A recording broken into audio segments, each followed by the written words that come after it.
Halo Fismania, kita kali ini akan membahas mengenai defisit kalori atau restriction kalori atau pengurangan kalori dalam melakukan diet.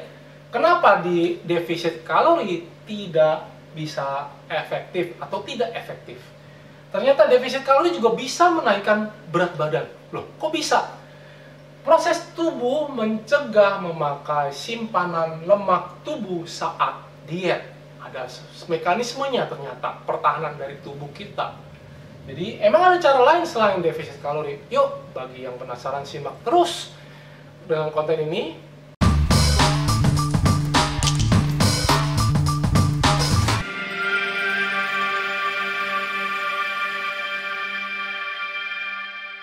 Terima kasih telah mengklik video ini. Bagi yang merasakan manfaat dari materi di Binargenet ini, silakan klik subscribe dan tombol lonceng di bawah ini, dan bisa silakan share kepada teman-teman Anda.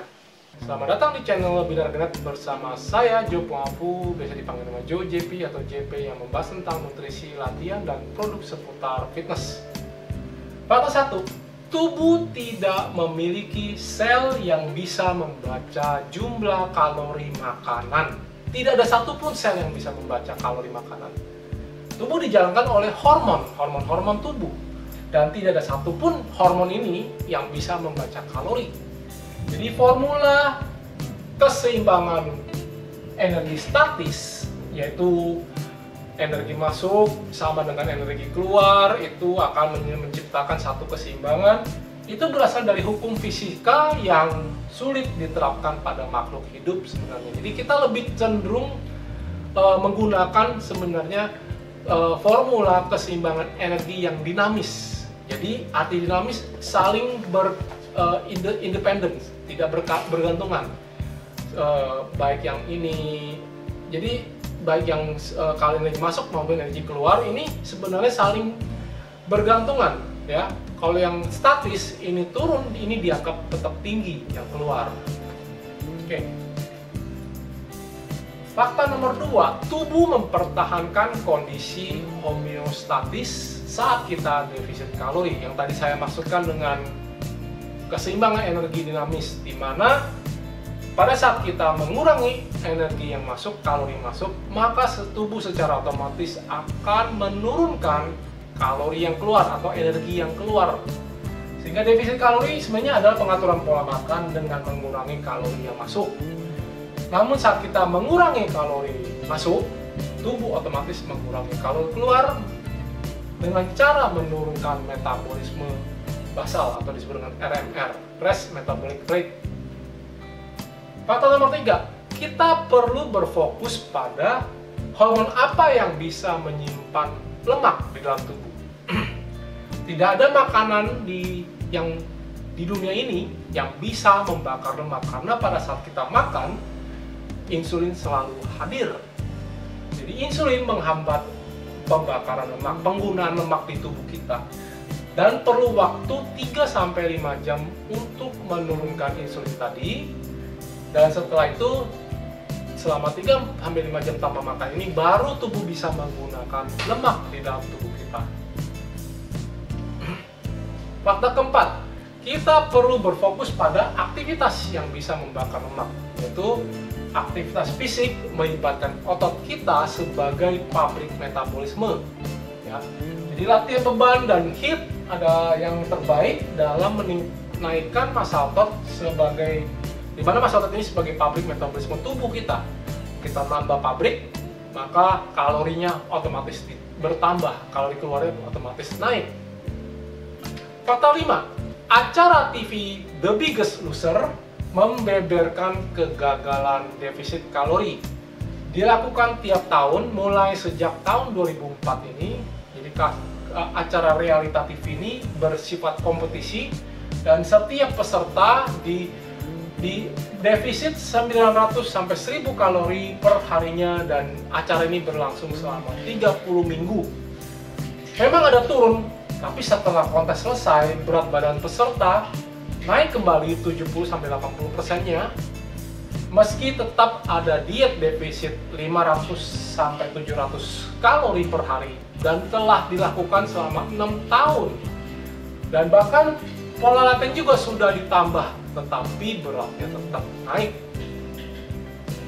Faktor nomor 6, studi wanita terbesar juga gagal dalam defisit kalori, dan ini selama 10 tahun, lebih lama lagi. Sejak studi 2006 diikuti oleh 48.835 wanita usia 50-79 tahun, jadi ini post-menopause, selama 10 tahun dengan defisit 362 kalori rata-ratanya per harinya. Kita bisa lihat bahwa mereka disarankan makan sayuran atau buah sebanyak 6 saji per hari dan biji-bijian, grains, 6 saji per hari. Di mana pola makannya awal sebelum dilakukan defisit kalori ini adalah kalorinya 1788 kalori, proteinnya 16%, 16,7, lemaknya 38,8% dengan lemak jenuh 13,6% dan karbohidratnya 44,5%. Nah, saat defisit diturunkan 362 kalori, 1446, dan penurunannya dari mana? Dari lemak diturunkan mencapai hampir 9%, ya. Kemudian lemak jenuhnya juga terutama diturunkan juga. Karbohidratnya dinaikkan 52,7%. Jadi high carbs diet karbo tinggi.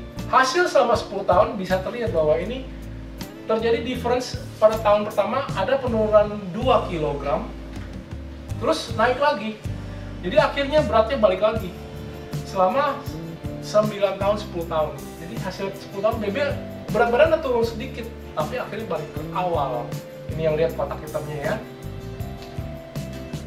Fakta nomor 7, studi terapi insulin menunjukkan menaikkan berat badan meski ada defisit 300 kalori per harinya. Jadi studi 1993 ini pada penderita diabetes diberikan terapi insulin, injek insulin dari di sini dari 0 bulan sampai 6 bulan. Melakukan defisit 300 kalori per hari selama 6 bulan.